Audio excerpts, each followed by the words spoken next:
கேஷில் எவ்வளோ விற்றுச்சோ அந்த அமௌண்ட்டு கல்லால் இருக்கணும். இன்றைக்கி 1000 பாட்டில் விற்றானா இன்றைக்கே கணக்கு முடிக்கணும். ஸோ இதை ஸ்ட்ரிக்டாக சொல்லிட்டாங்க. கியூஆர் கோடு ஸ்கேன் பண்ணாமல் கியூஆர் கோடு நீ ஸ்கேன் பண்ணாலே முடிஞ்சு போச்சு, சேல்ஸில் கணக்கு ஏறிடும். அந்த அமௌண்ட்டு தான் கல்லாலையும் இருக்கணும், பேங்க்லேயும் இருக்கணும்.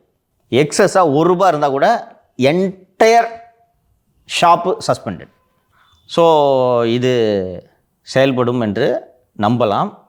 இதை செயல்படுகிறதா இல்லையா என்பதை நமது மூத்த கேமராமேனு கடைக்கு சென்று நிறுத்திட்டியா, இன்னும் வாங்குறாங்களாம், புகார் சொல்கிறார். இப்போதே நிகழ்ச்சி மூலமாகவே சொல்லி விடுகிறேன். போய் அடுத்தடுத்து போய் பார்த்துட்டு செக் பண்ணிட்டு வாப்பா. ஏன்னாங்க சார், இதை நடைமுறைப்படுத்தினா திரு பிடிஆர் சொன்ன அந்த 50% எக்ஸஸ் இருக்குல்ல, லீக்கேஜ் இருக்குல்ல, அது டக்குன்னு டிஃப்ரென்ஸ் தெரியும் சார். ஆமாம், சற்று ரெவன்யூ ஏறும். ஏன்னா சேல்ஸ் குறைய போகிறதில்ல, சேல்ஸு குறையவே குறையாது, அதிகரிச்சுக்கிட்டு தான் இருக்குது. அப்போ திடீர்னு ரெவன்யூ ஏறும். உண்மையிலேயே அரசுக்கு நல்லது. ஆனால் மதுபான ஆலை நடத்தக்கூடியவர்கள் யார்? ஆளும் கட்சியினர், திமுக கட்சியை சேர்ந்தவர்கள் தான் நடத்துகிறார்கள். அதுபோக எலெக்ஷன் செலவுக்கு நீங்களே காசு தருவீங்க? இந்த 5 மாதம் வசூல் வச்சு தானே செலவு பண்ணணும். அதனால் செயல்படுத்தப்படுகிறதா என்பதை பார்ப்போம்.